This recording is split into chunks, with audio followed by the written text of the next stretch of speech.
Welcome back, ladies and gentlemen, to the MLG Anaheim Experience. experience. A Bravo experience. Not quite like a Bravo TV. There's a company that makes Bravo TVs, right? Do you know what Bravo means? Bravo? Bravo's like bravo. It's a cheer. Oh, yeah, actually, yeah. I guess the word is used in English as well. Yes. What does it mean in Well, that's what it is. In Espanol. Bravo. Como se dice bravo en Bravo. Espanol? Bravo. Well, there you have it. Bravo. All right. Anyway. I'm just going to start this. Is that cool? Yeah, we can go talk ahead. about Why it not? too. Yeah, Why sure. not? We're going to have a fantastic CBC coming up for you. That's It is right. going to be viOLet, coming from a victory against Mini Racer, against hendralisk, who not too long ago defeated Scarlet 3-0. Yeah, that was in the WCS America, Yeah. which is pretty cool. So an extremely good CVZ. hendralisk a little bit more unpredictable than viOLet. viOLet for the most part likes his roaches, likes to get maxed on his roaches as soon as possible, and attack with his roaches. So of course there's a lot more that goes into that. CVC is a very exciting matchup, and I can't wait to explain to you why. Oh, I love ZVZ. I am ready for your knowledge. But first, of course, you have to talk about how wonderful our players are. And the first player is teamless. He's with the CSN agency. It is Red Zerg viOLet. He's got a lot of fans. Lots of people like him. I think he's cool. He's ripped. Have you seen him? He is ripped. I have not seen him. And in the bottom left-hand side position of the map, spawning as the blue Zerg from Complexity Gaming, it is hendralisk. hendralisk. He's one of those cool guys that when you talk about North American players, a lot of people knew that hendralisk was good for a while, but he didn't quite get the respect, you know? Like some players, you got to earn your respect over time. Not everybody can just get it.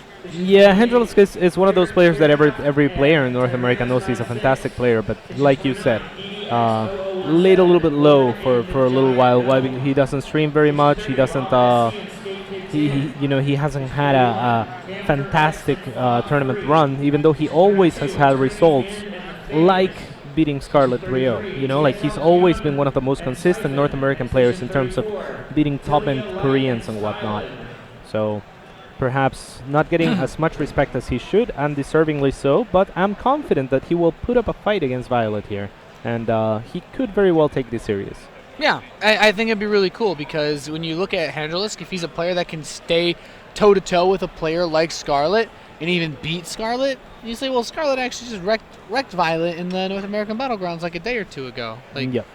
It's certainly a match that could go either way because I feel like a lot of people have expectations of viOLet from his older days when he had a lot more success. Not to say that he's bad, but he was, I feel like he was kind of seen as being of a higher skill level than he is now, at least compared to his opponents. Yeah, absolutely. I mean, viOLet shined the most when before the Pro League players switched over. Yeah. You know? It's like And, 2012 was actually, like he one went of his years. for a drone scout, by the way, which is going to cost him a lot of money. So this is great for hendralisk, who went for a hatch first. So viOLet playing it pretty safe, which is I can't say I dislike it because he knows he's going up against hendralisk. Again, a much more unpredictable player, but this is gonna put him a little bit behind. Yeah, I mean, it's the cost of information. Do you think the information that he got seeing this gas was worth it? Absolutely not, no. Perhaps if he had a different transition against gasless, but I think it's, you usually assume it's gas anyway, so he's not going to gain anything because hendralisk has to assume that viOLet has a gas of his own. And viOLet went for a pull first as opposed to hendralisk's slightly better economical build, the hatch first. So that plus the drone, it sums up to a little advantage for hendralisk, who's taking 2 drones across the map now to try and scout for what viOLet is exactly doing. Yeah, these 2 Zerglings, I mean, it's one of those things you're always going to make the Zerglings anyway, so getting the map vision is nice, and... It's not. I will disagree with you. Really? Well, most you think it's better to try to run the 2 by? He sees his mainliness up front. Do you okay, so I see, because some players like to run 2 Zerglings up front. Yeah. You think it's better to do that so that we guarantee a main scout? Yes, if you're looking for the scout. Otherwise, on many maps, you can just scout with the overlord, and you don't make those Zerglings anyway. or at least I don't. Okay. I see most players at least make the 2. So Well, thank you I for think the it's knowledge very bombs. necessary. When's the best time not to make 2? When you can When you overload already scout. know when you already know the gas count, because that's all those links are really worried about. Okay. Either way, even if hendralisk doesn't scout viOLet, he has to assume that there's a gas. He sees the baneling nest, and the timing of the gas for viOLet is not very far ahead of his own. He's actually going for a very quick +1 carapace. This is a slightly risky build. Yeah, viOLet's actually getting a fast evolution chamber too. This is fantastic for hendralisk, because viOLet's gonna do the same thing, except he's playing it a lot safer than hendralisk, which he really does not need to do in the Thanias. You see what happened here is viOLet scouted the gas of hendralisk, and he should have realized that it's right at about the same time as he took his gas. And therefore, there's not going to be a timing in between where you can break viOLet with banelings and without viOLet having its own. So the spine, in my opinion, is a little bit unnecessary, and his carapace is delayed because it's the safe, quote unquote, safe version after the baneling nest, where hendralisk went for the carapace first, and actually, there goes the baneling nest. So. Yeah, I like hendralisk's position a lot more right now. Yeah, viOLet's a player that's looking to get very aggressive at the start of this game for sure. And yeah, I mean, he's just cranking out links. He's taking a 3rd hatchery behind this. Is this a fake because the Overlord's here? No, absolutely not. They both want to take their hatches. viOLet taking the hatchery after hendralisk. He's like, all right, I'm not gonna fall behind on this particular tech. Now, why the carapace build is pretty good on this map is because this is a map where mutas can be really strong, and +1 carapace links will give you an edge in the link baneling wars, which is all you really get when you're going muta. But both are actually, it is just hendralisk for now that's choosing to drop roach war, and little nice exchanges here. I'm not sure if anything's gonna go down. viOLet's looking for the knight on the 3rd. I'm not sure if he's gonna be able to get that. Nah, he's trying to get close. He still has a good number of zerglings here, but only takes 1 or 2 baneling connections. Oh, that baneling gets a ton of zergling connections. Queen is killed, but I really feel like viOLet's, I mean, is he getting his money's worth? Because he doesn't have as many drones, and he's still building zerglings back home while he gets his lair. Yeah, that's the thing though. viOLet has not dropped the roach horn, so this is gonna be mutas for him. And the bad thing about this for hendralisk is that viOLet will also have the carapace. That was a great baneling connection there by viOLet. Those banelings should not have been able to do anything, but without the queens being in position, or the one remaining queen, that was unfortunate for hendralisk. Either way, I really like viOLet going for muta here. I think that hendralisk should have done something like that, especially going off of the carapace though. Especially being cross positions. It's the longest positions, the more distance in between, the more you can take advantage of those mobile units, the links and the muta. There's been some sick baneling trades here, man. Yeah, absolutely. And at the same time, I think this base is definitely going to get denied here. Oh, but the banelings show up. Is it going to be enough? Remember, those links have carapace, but it's not going to be enough for viOLet. And that's scary. He's got another wave moving out, though, right? Oh, that is huge, actually. Now, roaches will get in position. viOLet just now dropping his fire long after his lair was done, perhaps because he thought, and he was right about it, by the way, that he could commit a little bit more larva to make sure that they're died. Yeah, these zerglings just kind of going back and forth, but both players have managed to equalize the number of workers that they have behind all of this. The roach switch seems to be coming in faster for hendralisk. He's getting the upgrade, but Spire for viOLet, and on a map this big, I think, is it giving him the edge? Absolutely, yes. The thing for hendralisk is he's going to have trouble moving out with viOLet's links on his side of the map. viOLet's saying, pull back your roaches, or I will do too much damage to you. Ow, and the baneling connections are real, Nathanius! He got like 8 drones with that baneling connection. Yeah, that was fantastic for him. This has been a really back and forth with the aggression on both players' sides. I feel like viOLet's been getting more damage done with these attacks, though. Oh, absolutely, yes. He's done so much damage. Now, with both players having the carapace, the advantage that hendralisk took early on is completely negated. And now viOLet has a third and mutas on the way. Usually when you can get mutas out and you already have an advantage, it's so hard for the, like, losing end of that deal to come back into the game. Simply because muta will keep map control, and usually the way to deal with that is if you're going muta, I should be able to take a faster third, and I should be able to get my economy rolling and just defend with spore crawlers, which is fantastic against that. It's not going to be the case for hendralisk. Funny to think just how much this +1 carapace that both players got early on has allowed them to take these really weird trades where viOLet walks away with a lot of weak Zerglings, but he still, you know, over time they regenerate health. He still has a few more forces than you would typically expect when you run up and take Baneling hits.